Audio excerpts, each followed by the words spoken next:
नमस्कार, मैं रजनीकांत और आप सभी का बहुत बहुत स्वागत है। लगातार कोचिंग संचालकों पर नकेल कसने की जो कवायद है सेल टैक्स ऑफिस की तरफ से, उसमें अच्छे खासे जितने भी कोचिंग संचालक हैं उन्होंने एक अहम बैठक की है और बैठक में जो निर्णय लिया गया है कि हर कोई जो है कानून के साथ है, जो नियम्स है, जो टर्म्स है उसको पूरी तरीके से फॉलो करेंगे।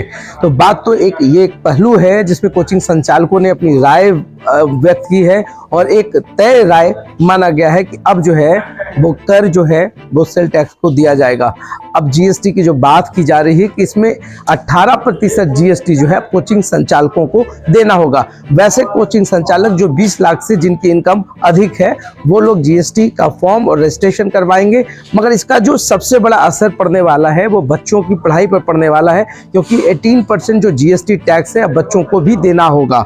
मसलन अब जो है अगर पढ़ाई की बात करें तो यह कुछ महंगी होने वाली है। ऐसे तमाम पहलू पर हम बात भी करेंगे, कई कोचिंग संचालकों से उनकी राय भी जानने की कोशिश करेंगे कि क्या कुछ होने वाला है और कैसा होगा। अब तक का जो स्वरूप रहा है, अगर कोचिंग एक्ट की बात करें तो इसमें स्पष्ट रूप से था कि जो शिक्षा विभाग है वही रजिस्ट्रेशन तय करेगा कोचिंग संचालकों की। जहां तक मुझे जानकारी है 15-20 दिन पहले जो है शिक्षा विभाग ने एक परफॉर्मेंस सभी कोचिंग संचालकों को दिया था, जिसमें उनको अपनी सूची देनी थी कि कितने जो छात्र हैं वो उनके यहाँ पढ़ाई कर रहे हैं। तो इसका मतलब ये तो था कि कोचिंग संचालकों के ऊपर नकेल कसने की जो कवायद है ना सिर्फ सेल टैक्स विभाग बल्कि शिक्षा विभाग भी करने जा रही थी। तो आज हम बात करेंगे विकास कोचिंग संस्थान जो है उसके संचालक हैं विकास कुमार मेघल जी, वो कुछ बताएंगे कि क्या कुछ होने वाला है और इससे क्या फर्क पड़ने वाला है। परेशानी सबको है और इस परेशानी का जो निदान होना है, उसका जो समाधान है उस पर भी चर्चा होनी चाहिए। जैसे मान लिया जाए कि कोचिंग संचालक जो है अब परेशान होने वाले हैं, त्रस्त है, क्या कुछ माना जाए? नहीं, इसको परेशानी क्यों मान रहे हैं? हम भारत के नागरिक हैं और हर हाल में आपको जो नियम बनते हैं टैक्स के लिए या कुछ भी, वो उस सबको पालन करने की आवश्यकता है। और अगर ये जीएसटी की बात आ रही है तो जीएसटी तो भाई सरकार तो पहले भी अलग अलग उत्पादों पर टैक्स लेती रही है, सर्विस टैक्स के रूप में, अब जीएसटी के रूप में। तो बच्चों के जो अभिभावक है उनका जो बोझ बढ़ने वाला है, जो उनका जो एक आर्थिक रूप से आप कह सकते हैं कि अब उनको ज्यादा पैसा देना होगा, तो आपको नहीं लगता इसमें जो गरीब तबके के लोग हैं या जो आर्थिक रूप से सक्षम नहीं है उनको फर्क पड़ने वाला है?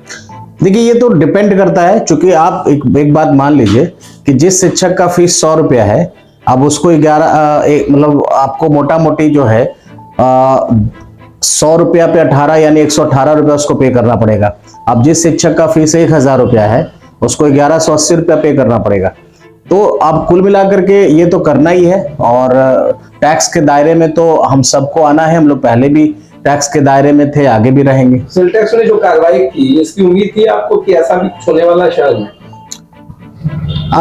बहुत अनएक्सपेक्टेड नहीं था ये, क्योंकि अगर आप देखेंगे तो बिहारशिप में काफी बड़ी तादाद में कोचिंग्स हैं, लेकिन मैं ऐसा समझता हूं कि ज्यादातर कोचिंग जो है वो 20 लाख के स्लैब के नीचे है, यानी एक साल में उनका जो टर्नओवर है वो 20 लाख से नीचे है। तो शायद ये वजह रही होगी कि जीएसटी के दायरे में हम सब नहीं मान रहे हैं, जरूरत नहीं पड़ी जीएसटी रजिस्ट्रेशन की। तो ये थे विकास कोचिंग के संचालक विकास कुमार मेघल जी, जिन्होंने खुलकर समर्थन भी किया और कहा है कि इसमें परेशानी नहीं है, सेल टैक्स अपना काम करेगी सरकार और जो नियम है उसके तहत सभी लोग आते हैं। एक जिम्मेदार नागरिक बनने की आवश्यकता सभी को है और थोड़ा बोझ बढ़ेगा, मगर जो सरकार का फैसला है वो सबको मान्य होगा। हमसे बात करने के लिए विकास कुमार मेघल जी बहुत बहुत धन्यवाद।